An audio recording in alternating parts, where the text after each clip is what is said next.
Hi everyone, good morning. Quick one, mo fẹ́ sáré ṣe video yìí.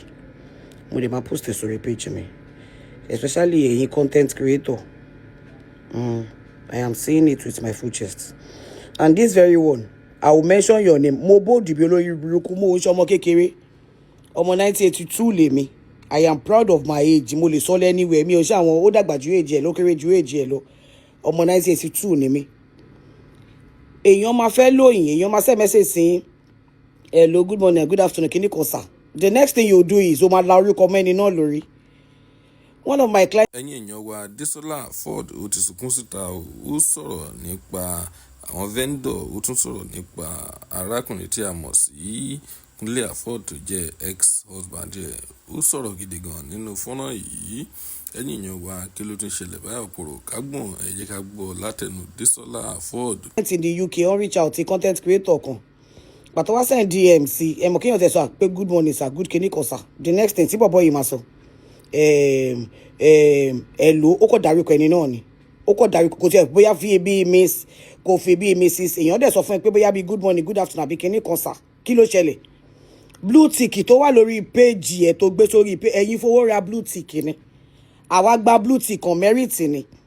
Ní nǹkankan ẹ máa ṣe gbéraga, ẹ máa ṣàṣe pé based on fẹ́ máa wà professional olórí burúkú wo. Àwọn olóyìnbó tó sọ pé pride goes before a fall, ọmọ nǹkan tó ń sọ. Ní nǹkankan ẹ wá máa ṣe pé yes ẹ̀yin kan bá kan. O fẹ́ wá professional, kó jẹ́ má jẹ́ kí n sọ̀rọ̀. O fẹ́ wá professional, o tún béèrè owó mọ́tò, o dẹ̀ wà professional ládùúgbò owó tó fẹ́ gbà. Tó bá fẹ́ professional, inú owó tó gbà kan lórí ẹ kó ti take care ẹ kó ti gbowó mọ́tò kó ti ṣe gbogbo ẹ̀. Má ṣe gbéraga òṣì tó bá yẹ máa lógun ayé kan ló ń ṣe yín láì mọ̀ pa fọwọ́ fà ni. You better work on yourself. Tẹ́lẹ̀ ni máa pé bí abi kéèyàn máa wọ̀ ní ló tẹ́ bá ṣorí burúkú wò. These days God, you come for me, I'll come for you. I am bold enough to mention your name. Yes. Tó bá end up láti bá wọn ṣiṣẹ́ gan, don't put your whatever brand kíní kan na video. Ṣé wọn ò sanwó ni? Ẹ̀rọ bóyá èmi jọ àwọn èèyàn tí wọn mọ ìwúlò tag.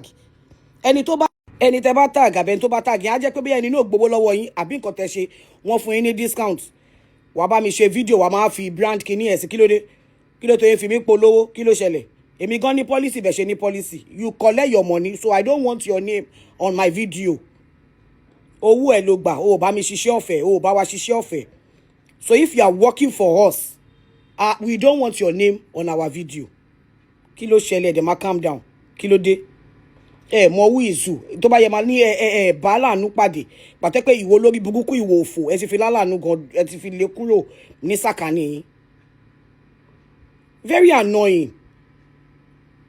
Bójú ọmọ Yorùbá, kójú ọmọ Tápà, kójú ọmọ Yíbò gan, kí ló wà ńbẹ̀? Èèyàn sọ hello, bí àbí good morning àbí good afternoon fi kíní kan sá sí. Next tó máa sọ hello lágbájá ọkọ̀ dárúkọ ẹ̀ straight. How old ni ẹ́? Èmi tí mo kéré tí mo ní small stature, I am bold enough to tell you my age. Ọmọ 1982 ni mi, I will be 44. Bí ẹkú ayé mi mo lè fi sí olè jù mí lọ. Èèyàn súnmọ́ máa pọ́n ilé máa ṣègbéraga lórí burúkú kan torí àti wà lórí Instagram àti wà online. Ó jẹ́ má gbé pè. If you are working for, I am saying it, and this video, you know me. Ó máa wà lórí page mi ṣá. Your name must not be on the video. Bó o ṣe lómi àṣe. Kí ló ṣẹlẹ̀? Dem máa calm down.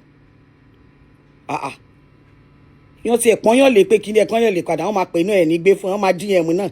Ẹ máa sọ DM for kíní kan. Wọ́n máa DM náà. Ẹ máa ṣakọ. Ẹ máa fi gbéraga sí gbogbo nǹkan tẹ́ bá ṣe. Kí ló dé?